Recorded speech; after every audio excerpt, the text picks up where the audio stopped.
Welcome, all of you. This is Santa Fe's Laser with Dr. Paul Biagi. It's called Deep Reality, Art, Physics, the Unseeable, and Space-Time. I'm Amy Pilling. I'm a member of Santa Fe. I'm an AmeriCorps Vista, and I'm one of the organizers for the lasers that Santa Fe hosts. If you don't know, Leonardo stands for, or laser stands for Leonardo Art Science Evening Rendezvous. And when we were doing things in person, they were casual gatherings of artists and scientists and others who shared presentations and information about their work. And they're very informal. So to sort of keep that tradition going, please ask questions in chat and make comments. It's not, such a formal presentation, so we really love to, see what everyone's thinking. Let me get to this next slide here. You can sign up for information about our lasers at that link, and I'll post it also in chat so you can copy it.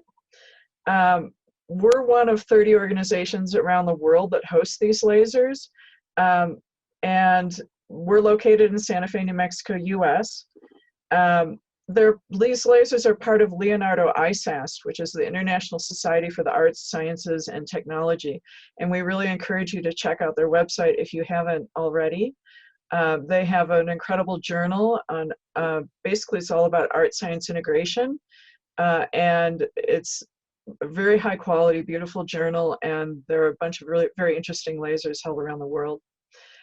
Santa Fe is a small nonprofit run by a very talented and dedicated group of artists and scientists in Santa Fe, New Mexico. Many of them are also educators, and many of them have actually hosted lasers or held lasers before. Paul is one of our members. I would particularly like to thank Dr. Andrea Poli and Susan Latham. They are the co-chairs of the Santa Fe Lasers, and each is an accomplished artist and educator. And they've been responsible for developing the Santa Fe lasers and for a lot of art science programming in New Mexico. So with that, I'm going to stop sharing and pass it over to Alicianez Guzman.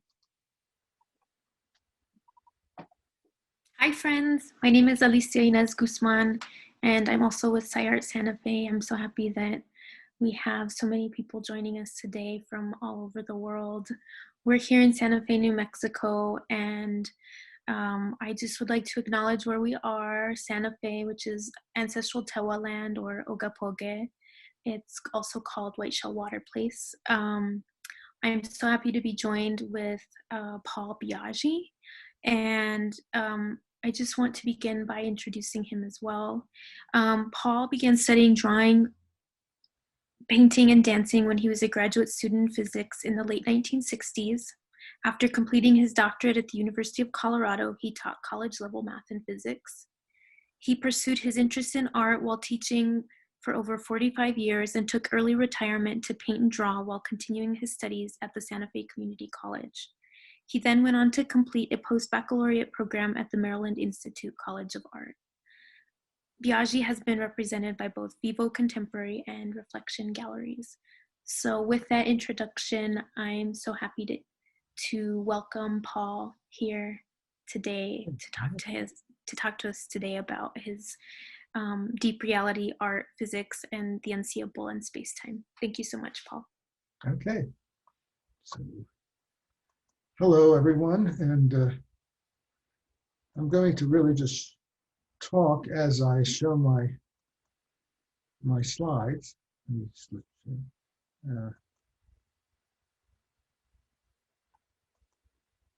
So this is a first image, and let me go back to when I was a student at the Colorado School of Mines, and not very interested then in engineering,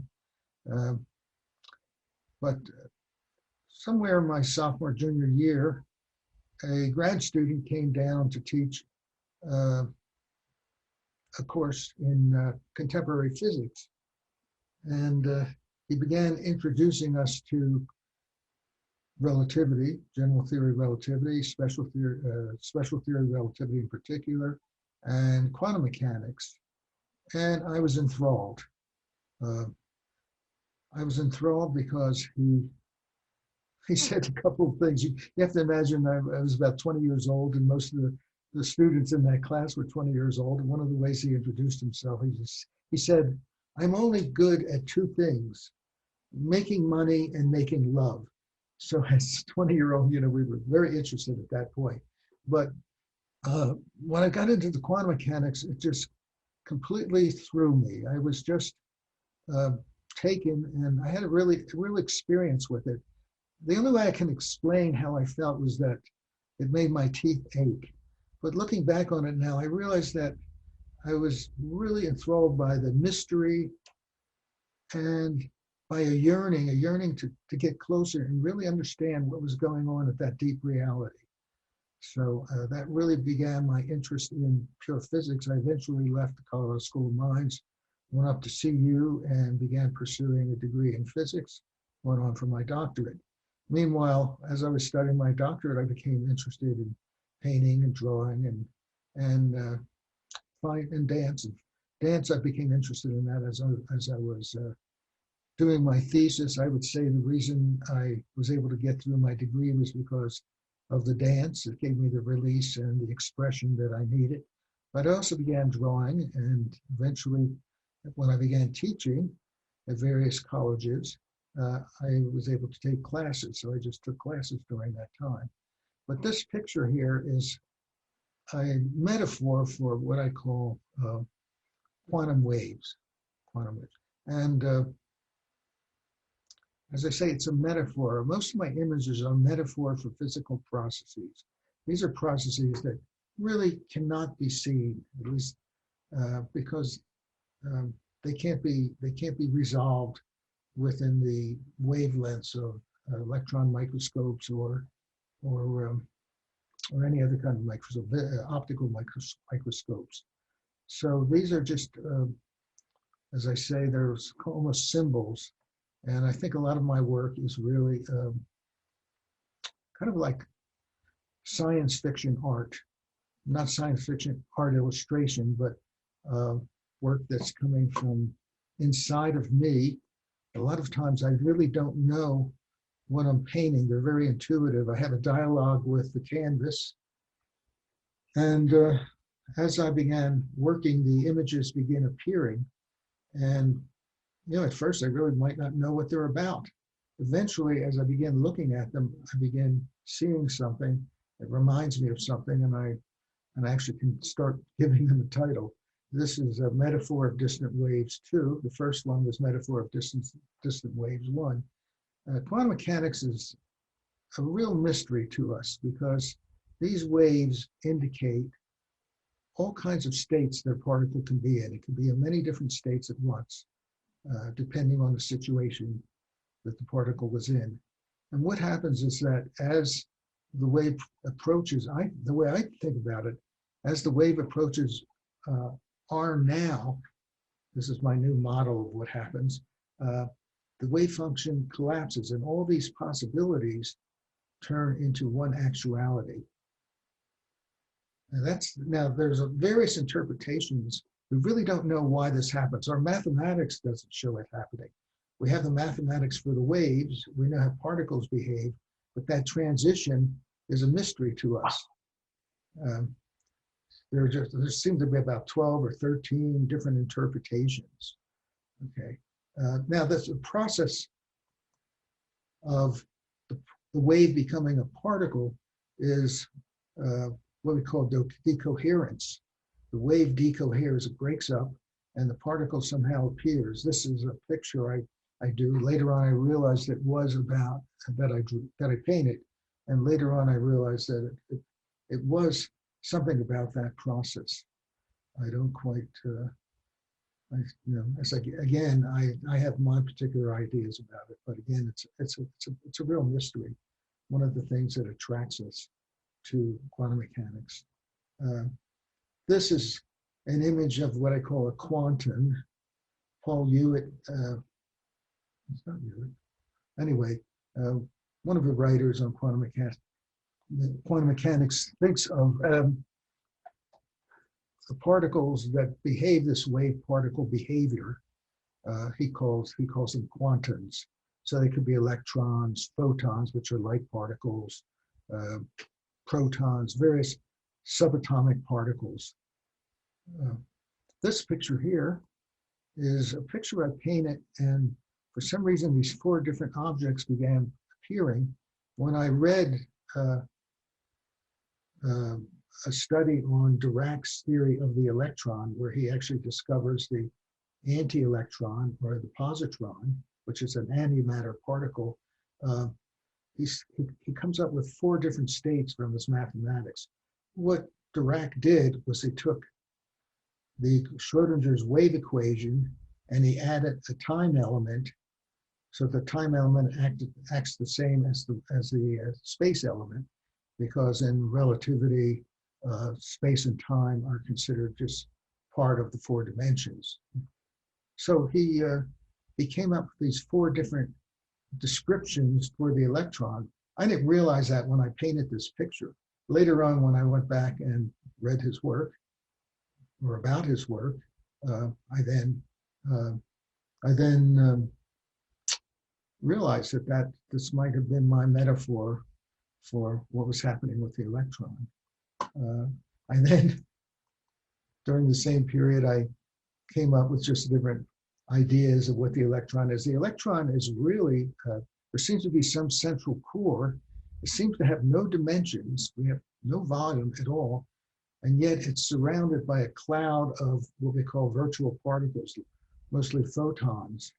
And it interacts by virtue of these photons. These photons are transferred back and forth between various particles, kind of like if 2 basketball players running down a court and one throws the basketball at the other catches it, and he kind of is pushed by that. That's kind of a real simple descriptive model of what the electrons are doing and how they're interacting. This comes out from an extension of the theory of quantum mechanics, and which we call unified field theory, where fields turn into particles. This is another rendition here of the, I don't know, for some reason, I'm going to keep this way. I was thinking of trying to find, so this is another rendition. This is just a close-up detail of the previous picture. Then one of the other themes, so that basically is one major theme. One of the other major themes is the idea of empty space, the vacuum space, which to me correlates to what the Buddhists talk about as emptiness. The Buddhists have this sutra that says emptiness is form, form is emptiness. So I kind of correlate that with what's happening in physics with the notion of the empty or vacuum space, where there is no energy. There's supposed to be really nothing. But the amazing thing about it is why it correlates to form is that it actually emits, particles actually appear in and out in it, and they actually then drop back into the vacuum state. This is allowable because of, I don't know if some of you might be familiar with Heisenberg's uncertainty principle, or the uncertainty between energy and time. These colors in here are kind of a metaphor for the particles. Particles have a particular energy, they're a particular, so they'll have a particular wavelength or a vibration. So that's one of the themes. It'll probably show up other places. And then the other theme is matter and antimatter. And here I have actually 2 particles, maybe a proton, a positron, which is an antimatter electron, and an electron. And this junction here is they annihilate each other. They're annihilating each other, and they give off gamma rays at that particular time. High energy electromagnetic waves. Light is a form of electromagnetic wave. So, and what I did is I used some sacred geometry in a way, because this form here is called the vesica Pisces. So, okay, let me just go on. Paul? Yes? Can I interrupt for just a sec? We're just seeing the one slide, but we're not seeing your vesica Pisces image. If you click on it or do the slideshow, it might show up bigger. Somehow I forgot about that. There it is right there. And then this would be this is the empty space one. I'm glad you told me that, because somehow I forgot to do the clicking as I was talking. Got so involved with talking. This is the positron electron interaction. And then I actually used the Fibonacci numbers series. I don't know if you're familiar with that too. And I did the inverse of the Fibonacci number series. And I did, this is really a computer image. I developed this in Photoshop. The Fibonacci number series really has a lot to do with growth. It shows up a lot in biology for how species reproduce. It actually started with how rabbits reproduce, starting with one rabbit, then two, and then 2 and 1 makes 3, and then 3 and 2 makes 5, and so on. So you just keep adding these up. The amazing thing about the Fibonacci number series is as you get out and you look at the ratio between one number in the sequence and the next number, they begin approaching, that ratio begins approaching the golden mean. So it's kind of really, it's one of the things that excites me about it. So, but anyway, I use that. In other words, I divided this. First, you divide it in 2, then you divide it in and get half of this, and then you divide it in thirds, and then you divide it into fifths. And I don't know if I could get any smaller than that. So I kind of kept dividing these things up. Maybe just thirds. I don't know. Anyway. I kind of put together 2 ideas, the idea of sacred geometry and particle, antiparticle annihilation. The interesting thing about that, let me go back here, is you don't see it, but they take their total mass is annihilated and converted into this high energy electromagnetic radiation, gamma ray. And that total mass then is equal to, you can work out the equation for the energy of the gamma ray, the frequency of the gamma ray. It's probably one of the few processes where total mass is converted to energy. Most people are familiar with Einstein's equation, E is equal to mc squared. So there's an enormous amount of energy, which says the energy is equal to the mass times the speed of light squared. This tells us that all mass has its tremendous amount of energy associated with it. It actually is, it's almost like frozen energy. All of our processes of getting energy convert mass to energy. Even our chemical process, there's a slight loss. Most of that comes from electrons, and there's a slight loss in the mass of the electron, but it's very slight. Nuclear interactions, like in power plants, nuclear fusion and fission, both of those are processes where part of the mass of the nuclei is converted into energy, but they can't convert the total mass into energy. Now, with the positron and electrons, the total mass is converted to energy, and so this would be a terrific, very efficient way of getting energy if we could ever figure out how to do it. I think Star Trek figured out how to do it. I'm not sure. It's either Star Trek or, yeah, probably it was Star Trek. They used I think they had a positronium engine that powered the spaceship. This is just an idea I had. I didn't quite know what it was about, but I really feel that's what might happen with annihilation. So, okay. Now, go back here.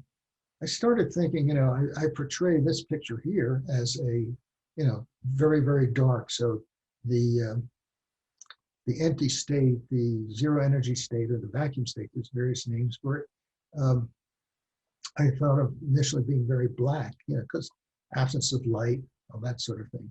What happens though? I began thinking, well, maybe it's not that. Maybe it's really white like this, and then these are the particles kind of tracing their way out of it. So I began a whole series of these very, very light, almost minimal images of, and they were very successful. People really liked them. So, another picture I have of the empty state. Again, I'm dealing with that contrast between the state being completely empty, no energy, anything in it.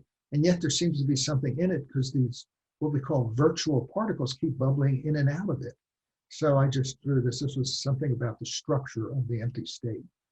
Again, I'm struggling with that idea of complete emptiness. This picture here is, again, I'm saying there's some sort of a structure to that empty state that we really can't see. And then below that empty state, we live in a world of positive energy particles. And this is something that's come to me lately. I wondered what these things were. They might be particles that are bubbling out, but then it occurred to me that these are below the structure of the empty state, and these might be energy, negative energy particles. And Dirac, again, brilliant. I mean, he was brilliant. He postulated that. In fact, he thought that these negative energy particles are what give rise to electrons and positrons. A gamma ray comes down, strikes one of these, pops it up, it gives it positive energy, so it jumps into our positive energy realm, and we see that as an electron. The hole that it leaves, he said, he claimed that those were the positrons, because they would appear positive against this negative background, negative charge background. That was his model for matter, for positrons, for matter and antimatter. Okay. All right, another one of my themes is universes. When I talk about the cosmos, I talk about the collection of an infinite set of universes, ours being just one. And I like to go back to an old catechism statement that universes always were and always will be. Of course, they apply that to a deity in the catechism, but I apply that to universes. They always were and they always will be. The thing is that they are born and they do die. Our universe came from some primal event, some primal event, some birth, which we call the Big Bang. Some people have various explanations for that. One is that I like and I use a lot in my novels, is that there was a star in another universe that began collapsing. It used up all of its energy, used up all the matter inside it, down to, stars are actually building different elements, starting with hydrogen, and they join the hydrogen nuclei together and they form helium, and they move up. And each time they do that, there's a certain amount of mass lost. That's the mass that you get from a fission reaction. And then eventually, till they use up all the elements, and they created all those elements, and they use them up all the way until they get to iron. Iron is the death of a star. Once its core becomes iron, then there's no more energy to keep the star expanded, because the star is a mass of gas and plasma, and the energy, the heat energy that's coming from these fusion reactions pump the star up. But once that energy is gone, once they've used up all their fuel, then there's a collapse. And then there's a collapse where the outer shells actually come in, strike the core, and then the idea is there's a bounce, and you get these huge supernovas, which enormous amounts of energy are then released. Some of them create as much energy as a whole galaxy. A galaxy is a whole collection of solar systems, stars. So enormous amounts of energy comes off.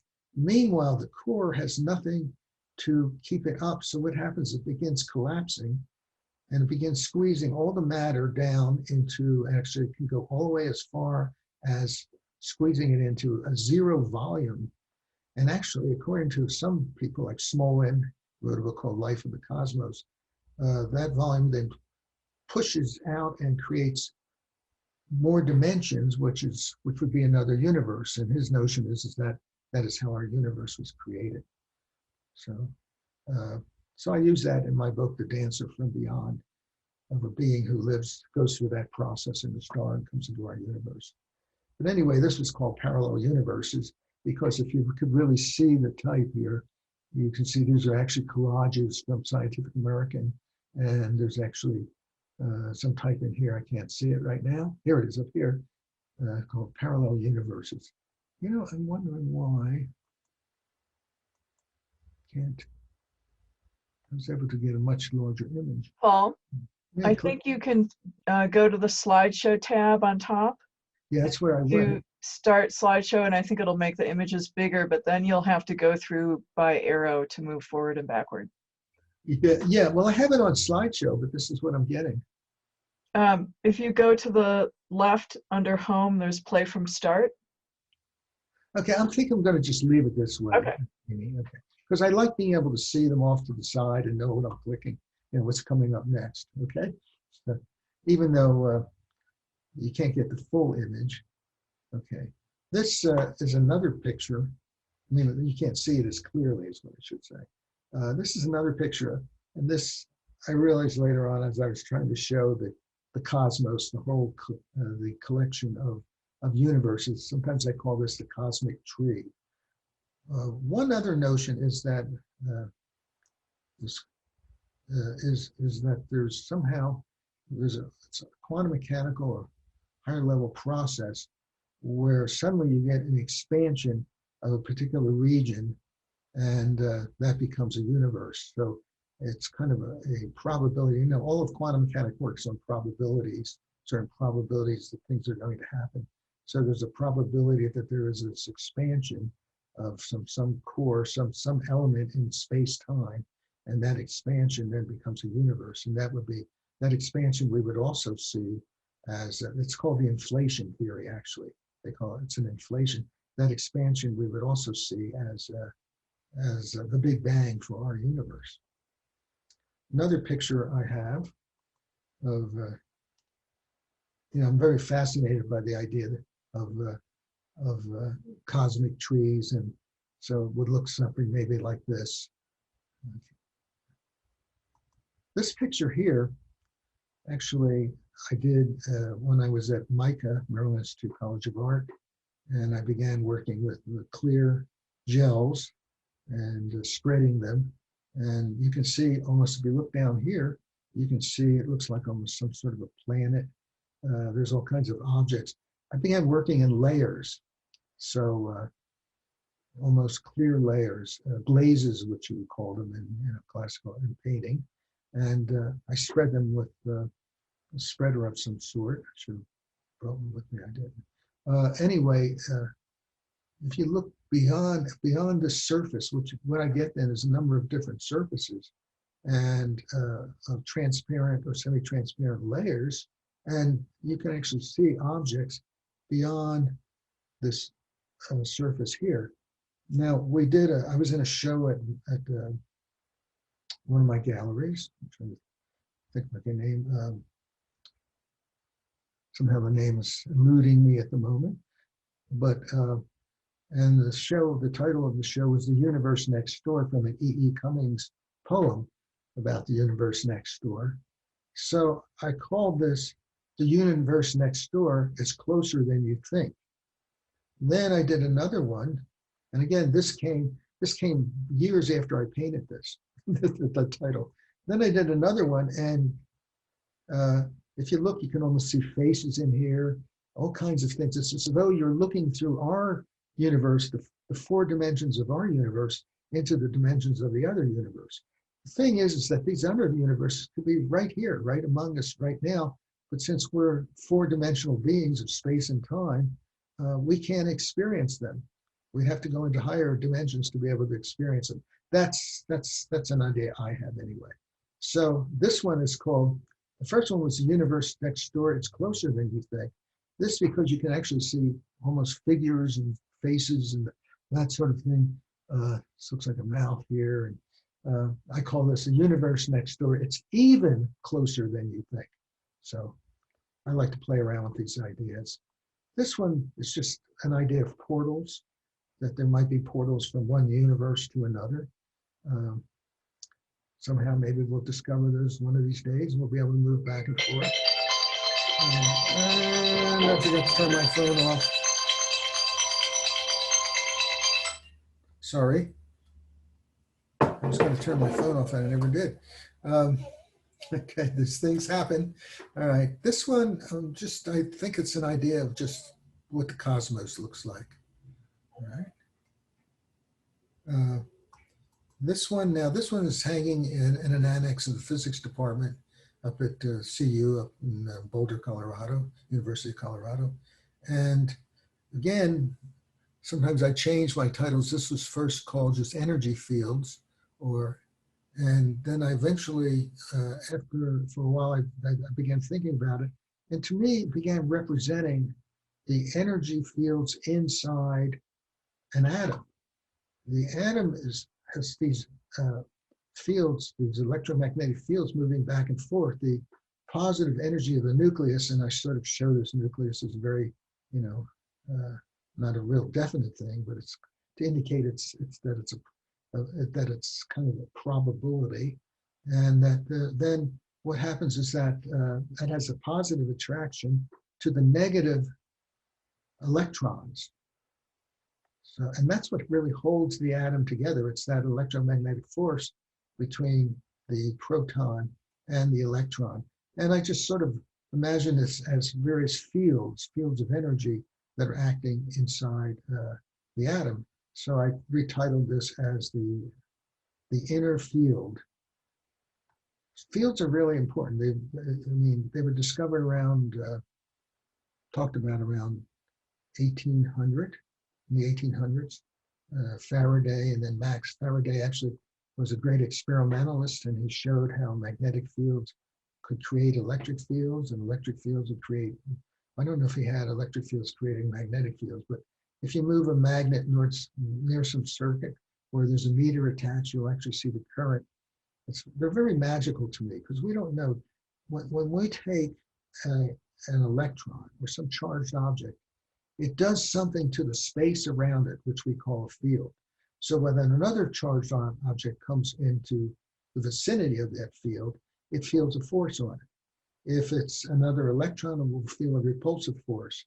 If it's a proton, it will feel an attractive force. Similarly, the same thing happens with gravity. Gravity, the sun, the earth, a massive object, because mass is the source of gravity, a massive object will actually create a gravity field around it. So when another massive object comes in the region of that gravity field, it's attracted. I often think, because this is really coming after a really strict materialistic view of atoms and solid objects and atoms pushing on each other. But this was the way they began explaining what they called action at a distance. How can the sun, with just vacuum between us and the sun, attract us so that we don't go flying off into space, that the earth doesn't just take off, that it actually revolves around the sun. It's constantly being pulled back in a circle around the sun. So that what happened, let me see where I want to go with this. Yes, I have to be careful. I can go off into about 1,000 different directions. But the one direction that I want to talk about is there was an extension from quantum theory into what's called quantum field theory. And the idea is that you have these fields. It's something that happens in space, and they really don't tell you what it does. I mean, what happens in space that two objects can be attracted, can actually interact with each other across a vacuum with nothing in between them. It's kind of like magic to me. I can take an object, I can hold it up, and I'm going to get near the cat, drop it, and it falls towards the center of the earth. I often call this ordinary magic. There's nothing between this object and the earth, and yet if I drop it, there's some sort of attraction. Look, there's no rubber bands, there's nothing there. No rubber bands, anything. You drop it, and I nearly dropped it onto the floor, and it automatically goes towards the center of the earth. We see this all the time, and yet we don't realize how magical that is. So what is it, what's going on in between there that causes that object to actually move towards the center of the earth? That's what we call a field, but it really doesn't tell us why it does that. It's just a name for something. And it really doesn't seem to have anything to do with materialism or matter or atoms, okay? So what happened was that the physicists developed a theory which is called quantum field theory. What they proposed is they did the same thing that they did with matter fields, like the electron wave, where electron has a dual nature of being waves and it can turn into particles. Well, they did the same thing with these fields. They said that these fields can also manifest as particles. And these particles they call virtual particles. And this is, I mentioned that an electron is really a cloud of these virtual particles, which when it cuts near, say, another electron, that other electron those particles will fly towards that other electron. Actually, we're moving kind of randomly, but there's a high probability that they're going to hit that electron and that they're going to exert a force on it. And that became, the quantum field theory became one way of thinking about fields in general. They've tried to do the same thing with gravity to come up with a particle called the graviton. For the electron, it's really a light particle, the photon. For gravity, it would be this particle called the graviton, but they've never been able to come up with a good mathematical model for what happens. String theory was supposed to be able to do that, and that would have put together, combined then, or unified quantum mechanics with relativity theory, but it has never really been that successful. Looks beautiful. There's probably something very right about it, but it doesn't really work. This one here, I still don't have a name for that. If anybody else has a name for that, let me know. I just like it. Okay. It just sort of popped out. This one, this particular image I was thinking about time, and I was at the Rowan Institute, College Institute of Art, MICA, and I was thinking there, in other words, the beginning of time, the beginning of our universe begins on this end, and this would be now, okay? But there's a theory, there was a notion, and I think people are still working on it, that at one time, all the major four forces of physics, first there's the gravitational force, and then there are the two nuclear forces, the strong nuclear forces, which gives us fusion, which causes nuclei elements to combine to build up to higher elements. And then there's the weak nuclear force, which is actually what causes radioactivity, which causes certain particles to split apart. And then there's the electromagnetic force, because electricity and magnetism are shown to be unified in some way. So what the notion was that there was in the beginning of the universe, all of those four forces were just one force, the universal force. And then what happened is as time progressed, as the universe cooled down, those forces began separating out. Now I show the four forces as spheres, looks like circles, because that circle has the sphere really has the highest symmetry. Okay, so those are all the four forces combined. What starts happening is that symmetry begins breaking as the universe cools down. The first thing that comes out is the first force that emerges is the gravitational force, which I show. This is, and the gravitational force is caused by a curvature in space-time. When you talk about gravity, you're really talking about a curvature in space-time, and objects follow that curvature, and that's what causes them to react to each other. In other words, a mass will create this curvature around it so that another mass coming in will actually, their masses will kind of combine to convert a curvature that they will be attracted towards each other. I won't go into the details, and you have to get into general theory of relativity with tensor analysis and a lot of other highly mathematical kinds of structures to be able to understand that. Okay, but then, so gravity has come off, and then you're left with the three forces of the strong, the weak, and the electromagnetic force, and that shows up as these particles here, which not are really that clear, but again have a high degree of symmetry. Okay, eventually what happens is that the strong force separates out, and you end up with just the weak and the electromagnetic force, Now they really do see the weak force, weak nuclear force, and the electromagnetic force as unified. If they go to high enough energies within a particle accelerator, they can actually see these two, and they appear as these particles. In other words, there are two particles that are associated with the weak force. I'm sorry, there are three particles. They call, just give you a name, W's and Z's. It's Z particles, positive and negative and neutral. And then there's the photon. The photon is the light particle. So what eventually happens is, as the universe cools down even further, the photons separate out from the weak nuclear forces, and you end up with these particles here. So this picture then is, you have the unified field theory of one force, and this picture then was a representation of what happens. And I think this is the weak nuclear. You can see this Y here, and then this is the weak nuclear force coming off.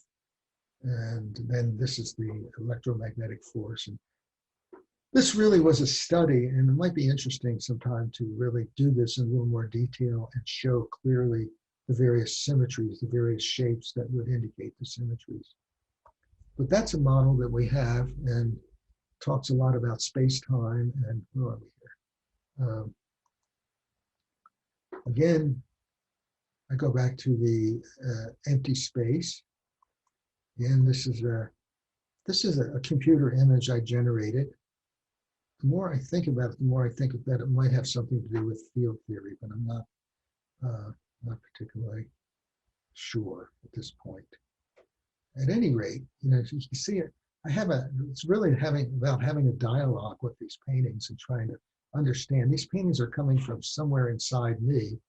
I have this notion that we, in some way, are deeply connected to the universe. I had a Whiteheadian philosopher I took a course from in a humanities program, and he said something like, we are the universe standing up and looking at itself. In other words, we are the aware part of the universe. And I tend to think, in terms of that the universe has two major aspects. One is matter, the materialist aspect. The other is consciousness. And so I tend to think in those terms. And our consciousness is what tells us how matter is behaving, tells us the stories that we call science. These stories have a correlation with our experience. It's our consciousness. Human beings are storytelling creatures. And a book by Marshak, he talks about that. And so we see, we're aware of what's happening, and we make up stories. And those stories, in the early days, we called myths. And now our stories are related, some of the stories at least relating to the physical world, and physical laws are science. In the early days, they were actually, you had a unified mythology where the explanations for how the world worked and the explanations for how we perceive those and how we experience those were kind of unified. Unfortunately, we've sort of split all of that off. And I think a lot of my work is maybe putting that together again, put art, science, spirituality together and creating some kind of a unified myth. I'm trying to think of his name. I'm sure some people remember. He wrote Hero with a Thousand Faces, Joseph Campbell. Joseph Campbell said that the scientists and the artists are the myth makers of our time. So I think that's something that we should be inspired by. Okay, along those lines, I've been thinking more and more about consciousness and how consciousness can actually become part of us, how somehow consciousness and matter come together to form what we might call human consciousness. I often call it the evolutionary consciousness, which is an aspect of a larger consciousness which permeates the universe. Those are my ideas. So you can take them or leave them anyway.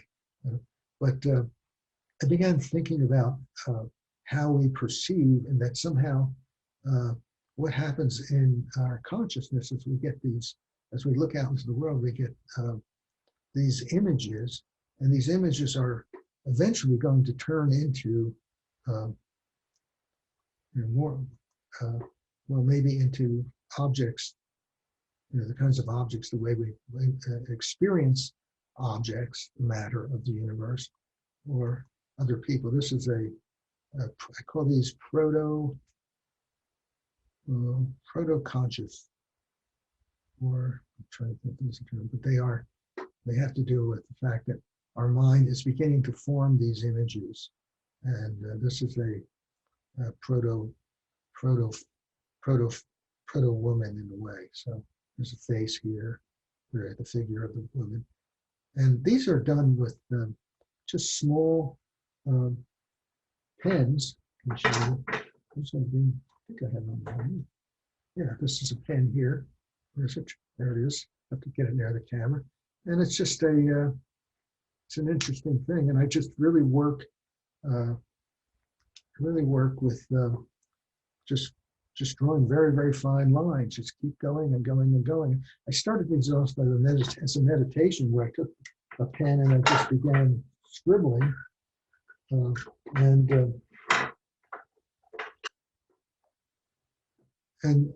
as I began doing that, forms just began appearing.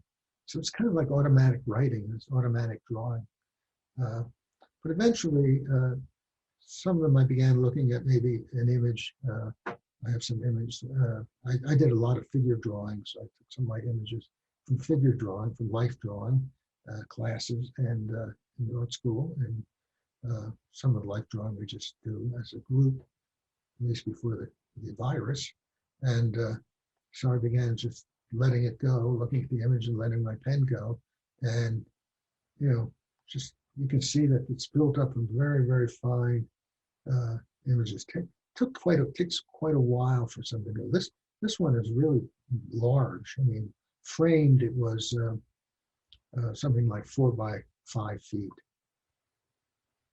This one is a lot smaller. It's typical. I forget the exact dimensions, but maybe 1 by 2 feet or something. 1 by 1.5. This one here is. I guess I was kind of inspired by string theory. It's only about 1 foot by 1 foot. Let me just get on to it. This is one of the first pieces I've ever sold. I sold it to a woman who does tapestries, and but anyway, I just had sort of this being at that time I was inspired a lot by string theory. This one here is, I call it momentum. It's not very good. I had an old camera. I had one of the first of the digital cameras, and so the images weren't that good. And I eventually sold this. It's one of the first things I sold out of the gallery. This picture. Let me go back here to this.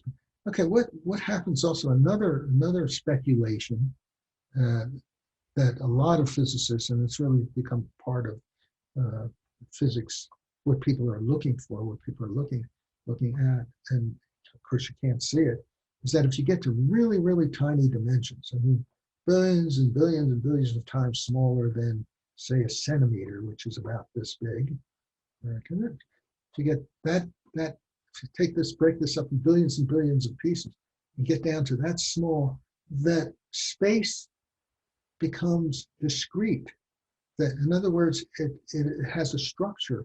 It isn't just a nice, continuous, smooth thing that we actually think of now. We actually think of this nice, smooth.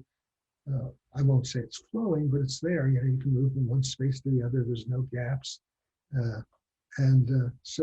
But when you get down to really tiny dimensions, we really think it has some sort of a structure. I didn't realize this. I actually was drawing a piece of plastic, and this is called a subtractive process, where I took charcoal, put it all over this piece of paper, and then I began erasing, and I was looking at light shining on this piece of plastic, which is all folded up. And, at first I called this the world sheet, but looking at this, I said, this, maybe what this really can be telling me about is that the structure of space-time itself. Along those same lines, I imagine what would we look like, or what would a figure look like if really space-time had holes in it. So I did this. It's just a real simple drawing where I have a figure, and I just imagine that, we wouldn't see the whole figure as a whole. We'd see just bits and pieces of this figure. So this was an idea, again, based on the idea that there's something about the structure of space-time that we don't know. By the way, that's the problem. One of the problems with a lot of our theories, like string theory is supposed to be called the theory of everything. Well, one of the problems with that is that string theory assumes our particular space and time. A theory of everything would actually tell you what space and time are. The space and time would come out of that theory. And then you would superimpose objects like strings or particles or something in that space and time. So that's really what a lot of people are beginning to look at. And I'm reading a book by Penrose now called The Road to Reality, and he comes up with different notions like twistor theory. Smolin, who the one person I mentioned, came up with the notion of the universe coming out of a black hole. He talks about gravitational loop theory, where they're trying to imagine that there's some sort of a structure that is space-time. They're trying to come up with a theory for space-time. Okay, get a little bit ecological at this point. This is called sublimation, and I was thinking about the colors in the landscape of New Mexico. And sublimation is a process where you can go from a solid to a gas. Dry ice does this. Dry ice, you've got a solid dry ice, and it turns into carbon dioxide. Okay, so I imagine that that's what's happening to our landscape, that at some point, if we're not careful, the whole thing's going to sublimate. So that was the motive behind this. Along similar lines, I started imagining what other worlds might look like, other suns. So I did pictures like this. Now this is a watercolor. And the interesting about this is I took charcoal and then I did the watercolor in over the charcoal, took charcoal, parts of the charcoal. And you can see these structures in here. That's really a neat thing to me. I really love these things more than the total overall picture, because that texture comes about with the water interacting with the charcoal. So, and I kind of imagine that this is maybe some kind of a landscape or the sky in some other planet. It could be, unfortunately, it might be our landscape if we're not careful. Continue on with that. Another idea, I call this the sun, or a star being, a sun really being obscured again. Okay. Now, mythology has always really been an interest of mine. I've read most of Joseph Campbell's books. Creative mythology is where he makes that statement about the artists and scientists being the myth makers of our time. So, goddesses have always fascinated me, obviously. So this was a picture. I don't know if you can see, this is a female figure. Here's a face. This is a goddess. This is somebody, she's appearing to it. I call this the appearance. And the notion I had is that there's so much energy involved with goddesses. I mean, that level of existence, that they're going to be abstract. They're just going to be abstracted. They're going to be broken up. I wish I had the poem that I wrote for this, but anyway, that notion carries on somewhat into my books. I'm just going to get another image. This is huge. This is about 5 feet here, 7 feet here. And these are kind of mythic icons and also just mythological figures. This is Hera. This is Zeus. I don't know if you know the myth about Hera. Zeus comes down and seduces Hera, and she gives birth to Helen and Clytemnestra. And Helen and Clytemnestra, that begins what I'm trying to think of the name of the poet, is what's considered the classical cycle, because Helen is the reason that the Trojan War was fought, and the whole classical cycle has to do with that war. Then, sorry, the name is eluding me right now, buried somewhere in my consciousness. This particular poet then talks about these various traditions. They usually start with some sort of a god or virgin birth, God coming down. So the classical cycle seems to start with Zeus and Hera. This Zeus and, I'm sorry, it isn't Hera. This is Hera here. She's Zeus's wife in Greek mythology. And you can tell that she's looking very suspiciously at Zeus. This is, I'm forgetting who this figure is, but this is a classical figure, and it's not there right now. Okay, so this is one of the things that interests me. Anyway, the model is that every 2,000 or 2,200 years, around that time period, a new cycle begins. This also corresponds to what happens when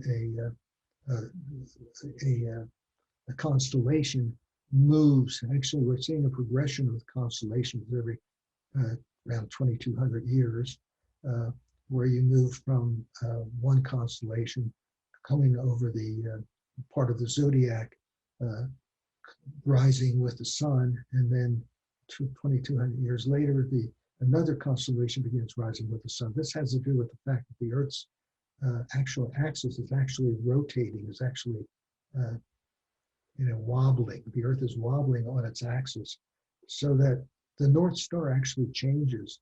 There was a dog star that initially was the poles of the Earth were pointed towards the North Pole, and now it is, what's the name of that star? I can't think of it. Polaris. Okay. So that happens about every that progression occurs, that change occurs every 200 years because of this progression. I don't know if you can see it, of the Earth wobbling on its axis. So 2,000 years after that, you had the virgin birth of Christ, and then approximately 2020, and then that begins the Cretan era, which is, by the way, the Pisces is the symbol for that. So the constellation Pisces is rising, is rising with the sun, and then after that you move into what we call the modern era. Those people who have seen Arthur Clarke's the movie based on Arthur Clarke's writing, 2001, if you remember, there is the baby coming down in kind of a bubble, in a bubble sack of some sort coming down to Earth. And that would be the creation of the modern era. And this is the coming of Aquarius. That's related to that. So this period we're moving into now is the age of Aquarius. So this is all related to this particular mythology. And for some reason, I cannot think of the name of the woman who gives birth to Helen and Clytemnestra. Wolf is a favorite icon of mine. I've had really powerful dreams about wolves. And I think they actually stand for the artist, and told me, one dream told me that I had to really feed the artist or feed the wolf or they'll eat me up. These little figures here, how are we doing here on time? I'll just get into this a little bit. These little figures here are Platonic solids. Now, Platonic solids, Platonic periods around, 600, 400 BC, I'm not sure, I'm not a historian.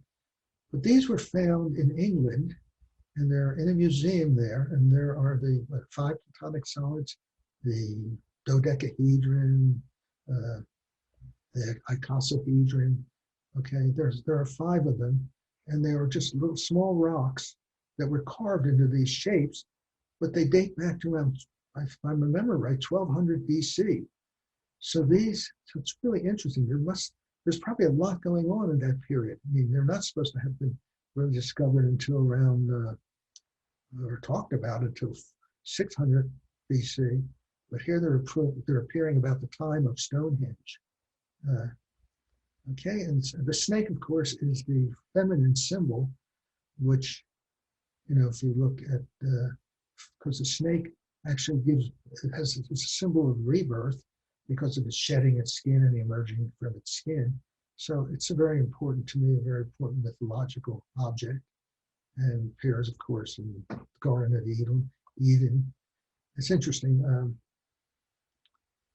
Joseph Campbell says that in every masculine, male-oriented society, there's always a myth where they show why men should dominate women. And the Garden of Eden myth, with the devil and that sort of thing, that's the myth, the snake, which is the feminine symbol, the snake becomes the devil, and the devil then tempts Eve, and Eve eats of the apple and commences Adam.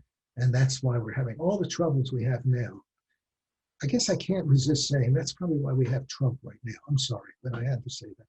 Okay, so anyway, this is a very powerful image for me. It's hanging in my studio. It's way up above, and this image here is a book, one of the first novel I wrote. It's really a novel of metaphysics, which I put in the form of a fantasy, because I talk about this a new kind of metaphysics where you see where the two aspects of our existence. I see existence as, if there's any notion of God, for me, it's just existence.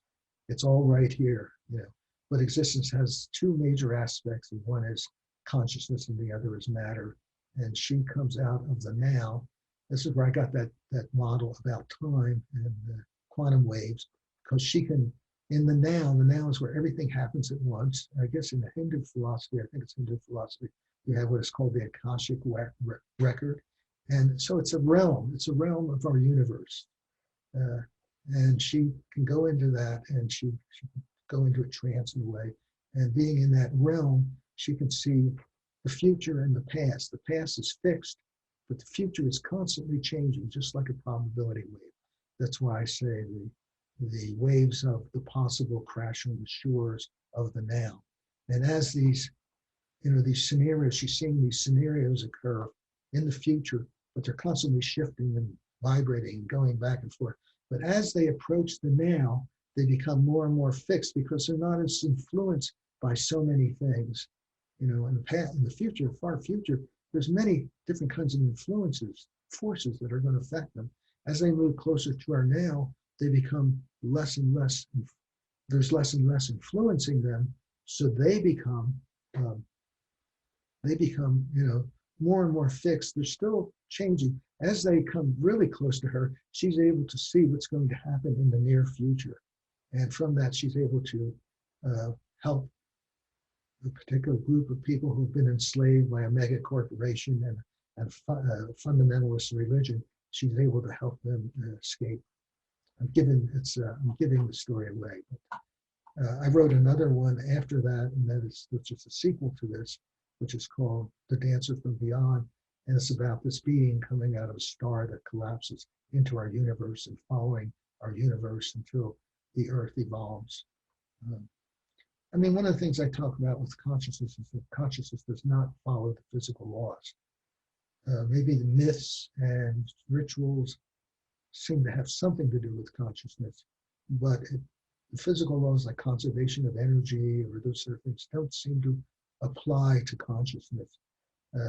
You can't place an idea. You can't talk about how fast it's moving unless you're a strict materialist and feel that these things only exist in the human brain, and the brain gives rise to consciousness. But I've gone to a number of conferences on consciousness with philosophers and Penrose, famous physicist, mathematician, and a number of people, and they've never been able to come up with a model of how, for instance, we can have the awareness of the color of red, the experience of the color of red. If you look inside the brain, you see a lot of chemical, biological goop forces, electrical forces moving around in there, but you don't see anything that looks like red. That's a very simplistic way of thinking about it. Some people call it a category error. It's like saying the number 2 has a color or something like that.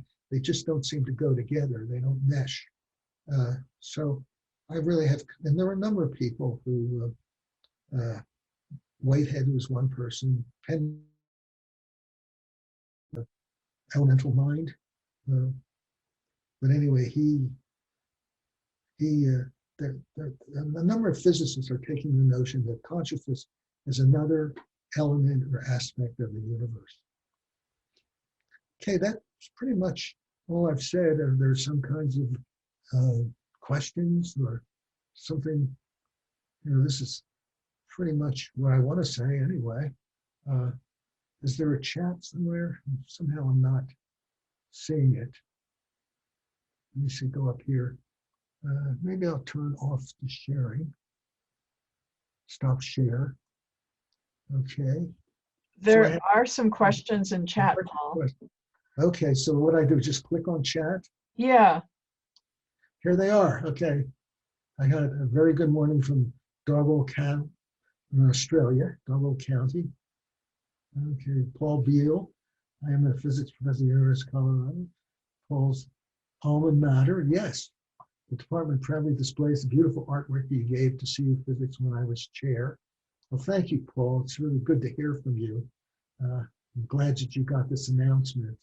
I sent it to Jane. And what mirrors do you use for your paintings? I use mostly, I use acrylic for my paintings.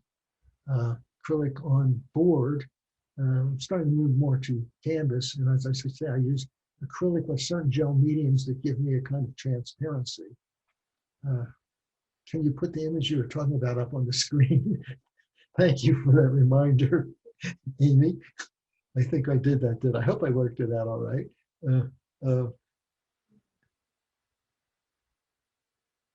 So is time seen in different states? That's an interesting question. Are there different kinds of time? I mean, most of the time is linear. Could it be cyclical? There's a philosopher who writes about art and music, and this may relate. I don't know, because music was one of my first interests. I was a choir boy, and then I sang in musicals in high school and that sort of thing, but played the piano for years. But she says that music is virtual time. She uses the word different. She wrote this before we talked about virtual particles. And music is virtual time, and music gives time volume, which could be, different volumes in different states. I don't know, but it could be possible. So, I mean, there is something about time that we really don't know. This goes way back to all kinds of philosophers wondering about what time was. So that could be that's an interesting concept, I think. Being in different states, I wonder what the difference, we have the past, the now, and the future. Those could be different states, but there may be something within the future coming at us that we might have different kinds of times. What size are they? I'm not sure what that size was, or what we're talking about. I think it was asking a question about what size your paintings are. Okay, they really vary. Some of them are like 1 or 2 feet. Some, as I say, are 5 to 7 feet. I did a lot of paintings on square canvases or square boards. 48 by 48 seemed to be a size that I kept coming up with, and I didn't, so. Oh, it's Leda. Thank you, Carolyn Chapman. It's Leda and the Swan. So that was the name I was trying to look for, in that image that I had. Leda and the Swan. And does somebody remember the poet who wrote there's a poem, an Irish poet who wrote a poem called Leda and the Swan. And he's the one who comes up with that whole period about, that whole notion about time and the cycles of time that I was talking about. Sylvie Comezzi, she gives me private lessons in French, and she's a really brilliant woman who studied at the Sorbonne and studied dance and is teaching French. And a good friend of mine, she's really helped me along. I wonder if anyone would like to hear what some of these images sound like.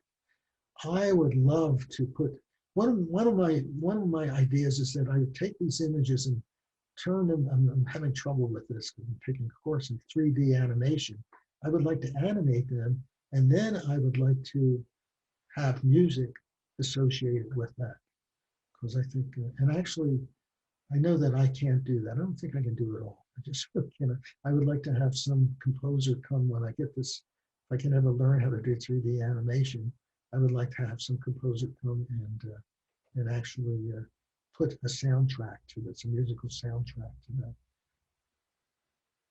The pen drawings, one is 4x5. That was the middle one. Yeah, and that was the one that kind of looks very botanical.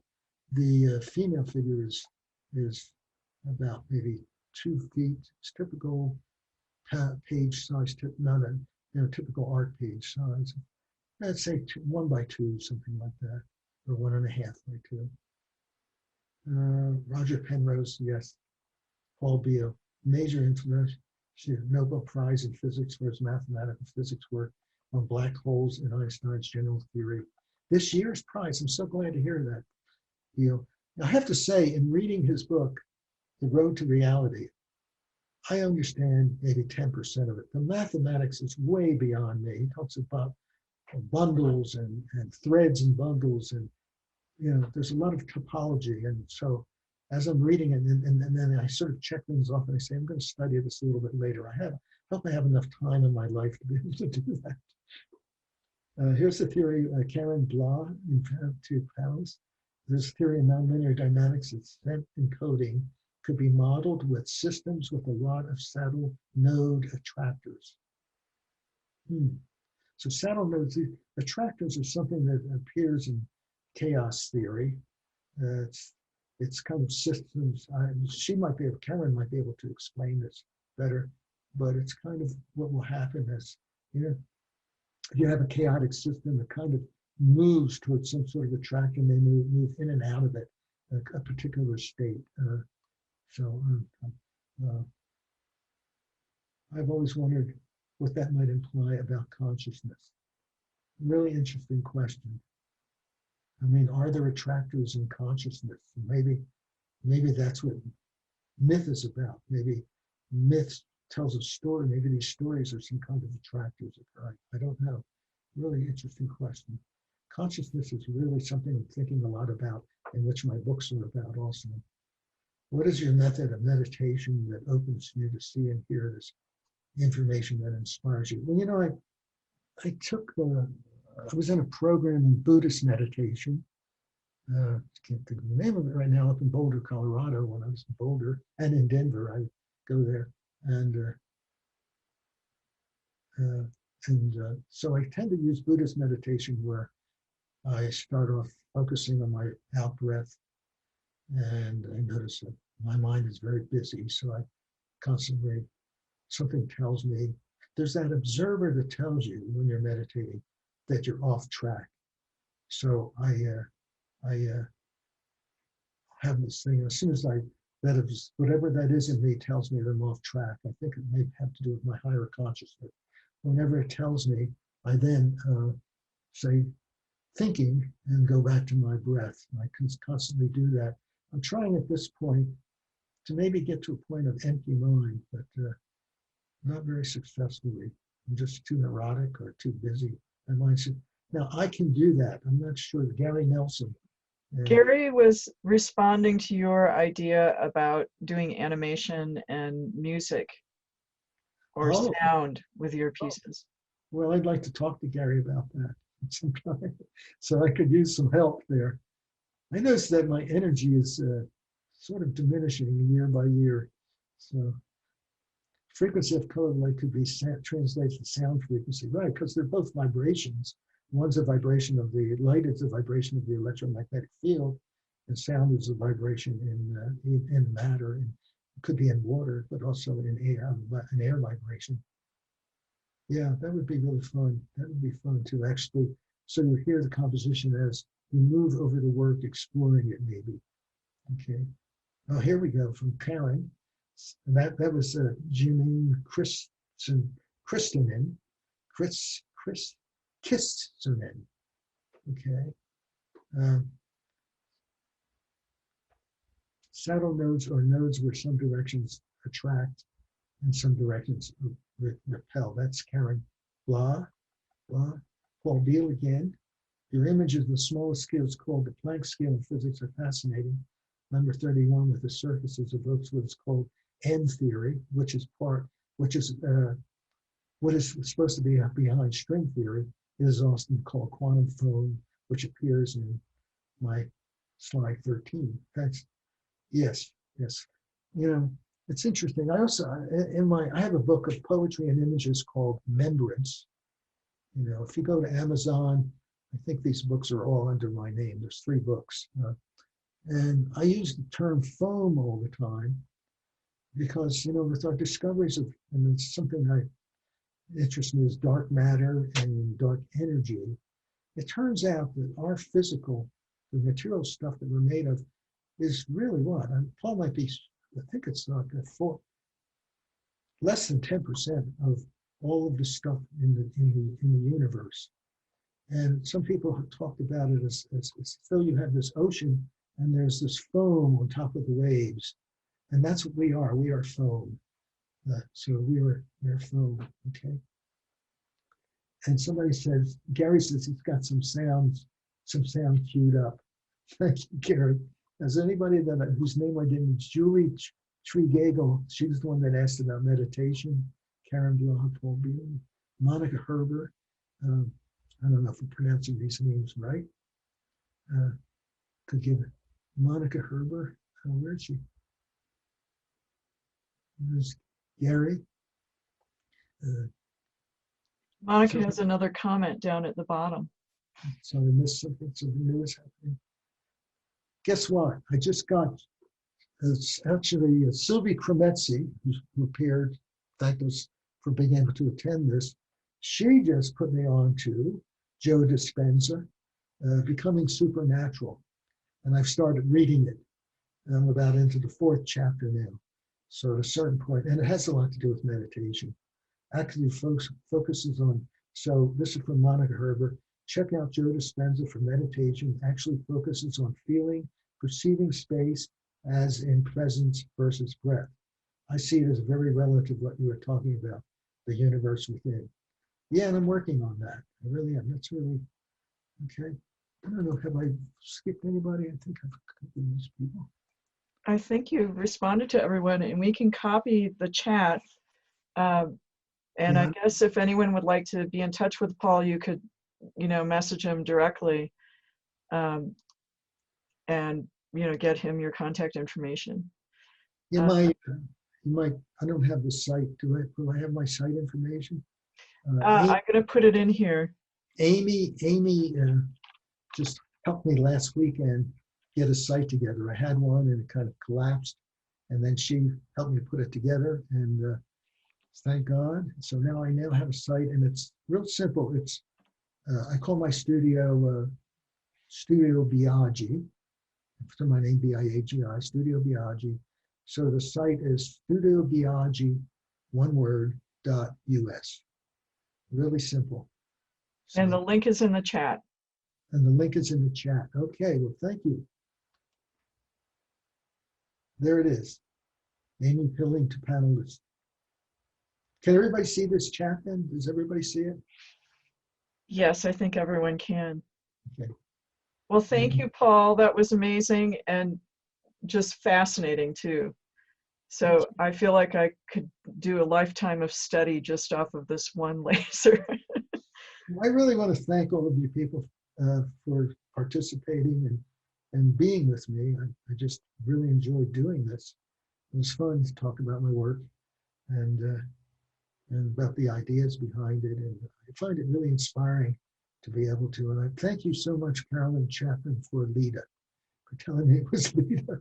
And I wish somebody would remember the name of that poet,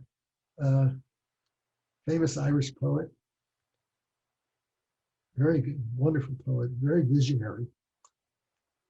And I think that's, you know, there's an artist, someone that, again, I can't remember the name, I'm terrible with names, said that fine art has to have, what differentiates fine art from craft is that fine art has both vision and concept. And that's one of the things. And, you know, and I think to myself, well, how about, why can't just the search for beauty be part of our concept, part of our vision? So that in itself could be enough, you know, the good, the true, and the beautiful. So thank you very much. So I don't know. Is there anything else, Amy? Anybody else? No, thank you very much for this. It was really fascinating. And if you check out Paul's website, I put the link in there again. And there's also in chat a link to Leonardo and to SciArt Santa Fe's website. So thank you for attending, everyone, and we'll keep you posted on future lasers if you sign up on our, you know what, let me put, let's see, you guys aren't seeing the link? I see, it's up here somewhere. Janine? I saw it. Andrea Poli, thank you, she's here. Okay, so you guys are not seeing the link. I have all of your emails and I can send the link if you can't see it here.